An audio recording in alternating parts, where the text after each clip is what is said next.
dengan bacaan atau berdoa menurut agama dan kepercayaannya masing-masing. Berdoa mulai. Berdoa selesai. Baik, untuk sesi yang pertama ini saya coba untuk pembahasan kegiatan hari ini itu tentang Google Classroom. Untuk itu silakan yang sudah mengerjakan tugas mohon untuk disampaikan. Siapa yang sudah mengerjakan? Mangga. Saya, Pak. Oh, Ibu. Saya siapa, sudah. Bu? Saya sudah, Pak. Siapa dulu? Pak. Ibu Lucy dulu ya. Ibu Lucy dulu ya. Ya, mangga. Baik, Pak. Saya mau menampilkannya, tapi ini apa ini? Silakan. Saya sudah mau share screen-nya, Bapak. Ya, mangga. Ya, terima kasih, Bu. Ya, kita tahu Google Classroom itu sangat membantu kita dalam pembelajaran jarak jauh selama pandemi ini, merupakan salah satu dari platform yang ada dalam Merdeka Belajar. Dengan Google Classroom ini, kita bisa berinteraksi dengan siswa kita sehari-hari, apakah melalui forum, diskusi, melalui tugas, ataupun asesmen yang kita lakukan. Dan banyak sekali manfaat yang didapatkan melalui Google Classroom ini. Terima kasih yang walaupun singkat ini ya tapi misalnya nih Bapak dan Ibu di dalam kegiatan pembelajaran apalagi mulai pandemi ini sudah mulai kita menyesuaikan diri untuk bisa tercapainya proses pembelajaran di sekolah yang masih di sekolah kita maksudnya gitu. Kita lanjutkan barangkali dari yang lain itu ada yang menambah. Ya, saya Pak menambahkan. Ibu siapa disebutkan, Bu? Ibu Eva. Nah, Ibu. Ya, saya menambahkan apa yang ditampilkan sama Ibu Artusi tentang Classroom. Di mana di sini juga Classroom membantu guru membuat dan mengumpulkan tugas tanpa kertas itu hemat waktu, yaitu membuat salinan Google dokumen untuk setiap siswa, membuat folder Drive untuk setiap tugas, dan siswa dapat melacak apa yang harus diselesaikan di halaman tugas dan mulai bekerja hanya dengan satu klik. Ya, itu saja Pak. Ada yang lain yang mau menambahkan? Saya Pak. Saya Pak. Siapa dulu nih? Kita dulu Ibu Nani ya, Ibu Nani. Ya. Mangga Ibu Nani. Terima kasih untuk fasilitator. Saya di sini tadi hanya menambahkan tentang apa itu Google Chrome ya. Di sini pengajar dapat dengan cepat melihat siapa yang telah atau belum menyelesaikan pekerjaan dan memberikan masukan dan nilai langsung secara real time dari dalam kelas. Itu Pak, ya. Terima kasih.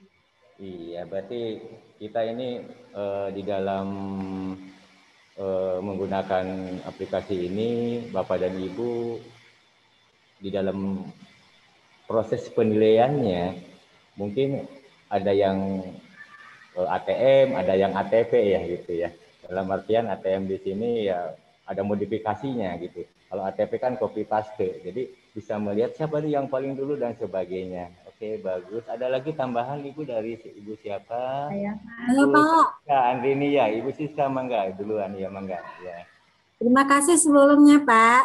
Ya, dari aplikasi Google Classroom ini, walaupun kita tidak bertemu dengan siswa, tapi kita sebagai guru dapat memberikan materi pembelajaran yang menarik seperti video, kemudian seperti ringkasan materi. Adanya video-video yang kita tampilkan, jadi siswa itu tetap merasa belajar di kelas, dia bisa memahami. Ketika dia kurang pemahaman, bisa memberikan pertanyaan kepada kita platform diskusinya Pak atau di forum. Terima kasih Pak. Ya, ya, ternyata banyak sekali manfaatnya Ibu dari paparan Ibu tadi. Ya, di samping kita mengetahui siapa yang duluan tugas, bagaimana hasil tugas itu, juga kita bisa mengoreksi ke siswa gitu ya.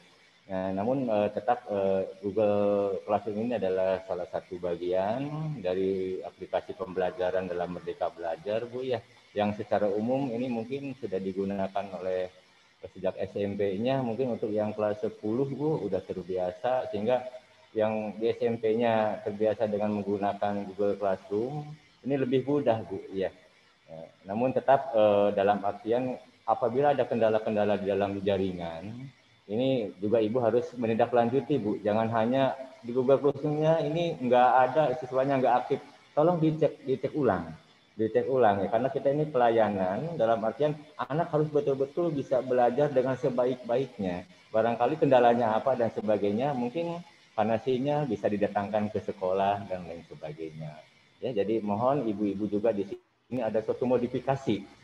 Ya, apabila ada kendala dalam penggunaan classroom, biasanya dengan kuota dan sinyal gitu ya, karena masing-masing siswa itu berasal dari daerah yang berbeda-beda. Oleh karena itu juga kita harus bisa memahami karakter analisis daripada lingkungannya, analisis daripada karakter siswanya dan sebagainya, sehingga penggunaan classroom ini adalah merupakan bagian yang mungkin bisa kita laksanakan di dalam kegiatan PBM. Maka Ibu barangkali ada yang lain lagi dari Pak Lulu, apa Lalu ini mana bisa masukkan barangkali Pak Lalu? Siap, Iya. fasilitator. Nah, itu nanti dalam kegiatan-kegiatan kita di classroom tentunya biasanya kita dibantu oleh platform-platform yang lain seperti YouTube, kemudian WA Group. Nah, itu mungkin untuk mengatasi beberapa. Di beberapa sekolah memang tidak semuanya bisa mengakses classroom atau karena jaringan internet mereka yang lambat dan segala macamnya. Nah, itu yang menjadi tantangan terberat untuk kita. Nah, tapi dalam Merdeka Belajar ini mungkin kita perlu menentukan tujuan utama kita, yaitu bagaimana ketercapaian dari tujuan pembelajaran yang ingin kita capai yang sudah disusun oleh kurikulum operasional di satuan pendidikan. Mungkin itu saja, fasilitator. Terima kasih. Baik, Pak Lalu, ini masukan yang bagus ya. Jadi apabila ada kendala di classroom, bisa menggunakan aplikasi lain, salah satunya yang sudah familiar di siswa mungkin dengan menggunakan WA. Insya Allah lah Bapak dan Ibu atau kita semua sudah menjadi tenaga pendidik yang profesional, sehingga kita harus bisa mengatasi permasalahan yang ada. Jangan sendiri. Makanya di sini diperlukan adanya satu diskusi atau mungkin di wadah MGMP. Ya, MGMP jangan hanya mematok ke kabupaten, bisa intern saling ya, seperti kalau saya ada kesulitan ya bisa bertanya kepada mungkin guru-guru yang di jurusan TKR atau maaf bukan TKR ya, RPL ya, RPL, TKJ gitu ya. Ya baik, mungkin itu saja. Ada lagi yang ada yang mau ditanyakan? Saya Pak. Oh iya Pak, ya. saya nambahkan Pak. Ya Bu Nani, mangga Bu Nani, mangga. Ya. Mangga. Terkait dengan kendala yang kita gunakan menggunakan Google Classroom, itu terkendala dengan jaringan, melihat latar belakang siswa yang dari berbagai wilayah tempat ya. Nah itu mungkin tadi sudah betul dikatakan bisa dengan menggunakan WA, karena kalau WA tidak jaringannya lancar-lancar saja. Nah biasanya atau misalnya di dalam Google Classroom itu tugasnya tidak dibatasi Pak waktunya. Misalnya sampai anak bisa mencapai mencapai capaian targetnya itu. Jadi kita tadi memperhatikan kondisi dari latar belakang peserta didik itu. Jadi tidak dibatasi waktunya, tugasnya harus sampai jam sekian misalnya. Tidak. Jadi kita asalkan anak mampu atau bisa menyelesaikan, kita terima tugas tersebut. Walaupun tadi melalui Google Classroom. Begitu Pak. Ya. Terima kasih Bu Nani masukannya. Jadi intinya begini gitu ya. Berarti di dalam penagihan tugas ke siswa, ya kita harus betul-betul seperti apa yang disampaikan tadi, analisis dialogis ya, dicari dulu permasalahannya apa. Jadi jangan sampai memvonis kamu nggak bisa ini, gimana yang lain bisa. Nah ini mungkin tidak semuanya. Jadi ini dibutuhkan oleh mengajar itu dengan hati. Insya Allah kalau kita mengajar dengan hati akan terpanggil kasih sayang dan sebagainya. Namanya juga siswa atau anak ya, perlu itu adalah bahan ini akan menjadi pisau yang tajam, pedang yang tajam, tergantung kita yang mengolahnya, mengasahnya. Insya Allah ya kita bisa menciptakan ya lulusan yang berkualitas ya, seperti yang sekolah kita harapkan dengan adanya Merdeka Belajar, dan tidak lupa juga mohon profil pelajar Pancasilanya kita cerminkan di sana, nilai-nilai Pancasilanya ya. Kita lihat juga bagaimana ada satu kegotong royongannya, kemudian kreativitas inovatifnya dan sebagainya. Mungkin itu saja tambahannya Bu Nani, atau masukan dari saya ya Bu, untuk buat Bu Nani. Selanjutnya masih ada lagi? Pak, ice breaking dulu kita Pak, supaya teman-teman yang di atas biasa Pak. Baik. Iya, ya. biar ceria gitu Bu ya. Pak. Terima kasih. Lupa ini, terlalu semangat nih. Iya, kita jangan sampai Mangga, siapa yang mau memimpin ini? Silakan, mangga. Ayo. Saya coba ya Pak ya. Iya, mangga. Ibu Saprida ya. Ya. Iya, mangga Bu. Begini ya Bu, sekarang kita mempresentasikan mana yang benar, mana yang salah. Contohnya di sini kita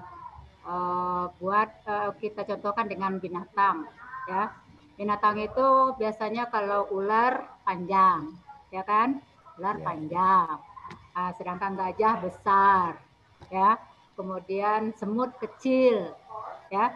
Jadi kita di sini mengatakan mana kalau dikatakan semut, kalau benarnya kecil. Kalau ular nanti panjang.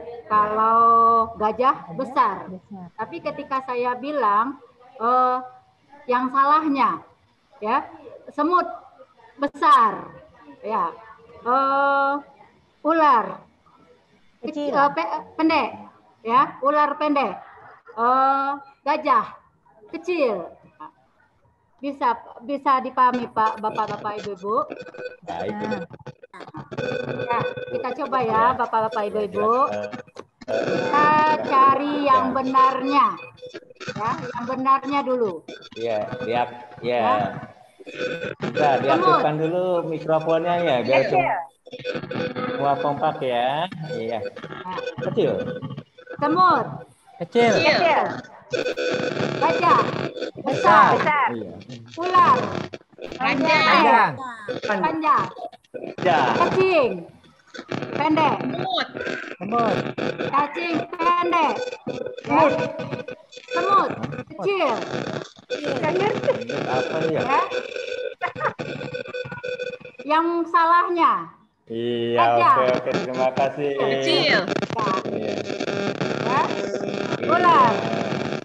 Pendek. Panjang. Semut. Besar. Besar. Ya. Bisa tidak? Ya. Oke, kita cukupkan dulu Bu. Ya. Ya, sampai ya. situ aja dulu ya Waktunya Pak. kita Bapak. Ya. Iya, terima kasih. Kita bikin hapus buat Ibu Saprida. Terima kasih. Ya, baik. Karena waktu ya, mudah-mudahan ini pertemuan yang singkat ini bisa menghasilkan sesuatu bagi kita. kita ulas kembali bahwa pada dasarnya di dalam penggunaan aplikasi-aplikasi untuk pembelajaran ini kita bisa mencari, ya, apalagi Bapak dan Ibu mungkin sudah familiar di rumah belajar. Tentunya tidak hanya kita yang bisa, Bu, ya. Kita bisa. Jadi jangan sampai kita bisa, siswa nggak bisa, jadi nggak nyambung. Harus nyambung kedua belah pihak, ya, antara siswa dengan ini. Kita memasarkan aplikasi kepada siswa, siswanya nggak bisa, ya kita jangan pakai, karena itu tidak akan mencapai capaian pembelajaran, tidak akan mencapai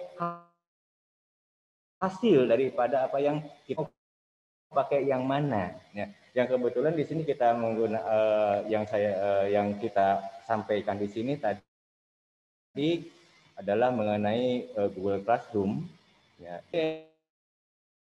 Pembelajaran yang digunakan adalah Classroom secara mayoritas. Hanya kendalanya mungkin tadi ya masalah jaringan, mungkin ya kembali lagi kuota, ya, walaupun sebanyak mungkin kuota diberikan oleh orang tua. Tetapi kalau anaknya penggunaannya ini bukan untuk pembelajaran, ya ini tugas-tugas kita sebagai guru juga disampaikan juga ke orang tua, ada komunikasi dengan orang tua. Mungkin itu saja, ya. Terima kasih kepada Bapak Ibu semuanya. Baik, sebelum kita akhiri, ada lagi nih yang perlu disampaikan. Pak Lalu bagaimana? Cukup, fasilitator. Iya, terima kasih. Baik, kita cukup sampai di sini dulu. Sekali lagi saya simpulkan, kita adalah guru. Ya. Kita harus merubah paradigma bahwa siswa di sini, ya, kita jadikan juga hampir sama dengan guru. Semua bisa saling kejar mengejar. Ya. Kalau kita tidak inovatif, tidak kreatif, maka kita akan ketinggalan oleh siswa. Oleh karena itu, kita berusaha agar terus adanya komunikasi, ya, di antara Bapak dan Ibu guru, agar apa? Agar pembelajaran ini adalah menghasilkan sesuatu hasil sesuai dengan visi misi sekolah kita. Mungkin itu saja kesimpulan dari saya. Terima kasih. Semoga yang utamanya kita sama-sama melihat bahwa situasi sekarang ini adalah situasi COVID, ya. Bapak Presiden menyampaikan bahwa tahun ajaran baru harus tatap muka, hanya 2 jam di sekolah.